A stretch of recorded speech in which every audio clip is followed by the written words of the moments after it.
तुम्हाला माहिती आहे का की इंडियामध्ये ड्रायविंगसाठी लायसन्स घ्यावं लागतं, पण UKमध्ये टी व्ही बघण्यासाठी लायसन्स घ्यावं लागतं. हो, बरोबर आहे. UKमध्ये अशी सिस्टीम आहे की तुमच्याकडे जर टी व्ही असेल तर तुम्हाला टी व्ही लायसन्स घ्यावं लागतं. जर तुम्ही पेन्शनर असाल तर ते टी व्ही लायसन्स तुम्हाला माफ असतं, किंवा तुम्ही मिलिटरी सर्व्हिस किंवा अशा सर्व्हिसेसमध्ये असाल गव्हर्नमेंटच्या, तर तुम्हाला टी व्ही लायसन्स माफ असतं. नाहीतर हे टी व्ही लायसन्स कंपल्सरी असतं. आणि जर ते तुमच्याकडे नसेल आणि ते विजिटला आले तर त्याचा फाईन जवळजवळ ₹1,00,000 आहे.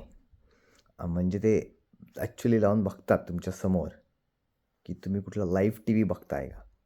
ओके, लाईव्ह टी व्ही याचा अर्थ काय, की तुम्ही कुठली फुटबॉलची मॅच बघताय, अशा गोष्टींचं कुठलं आहे का तुमच्याकडे. फॉर एक्झाम्पल, लेट्स से उद्या तुमच्याकडे स्काय आहे किंवा व्हर्जिन आहे, तर त्याच्यामध्ये लाईव्ह मॅचेस लागतात.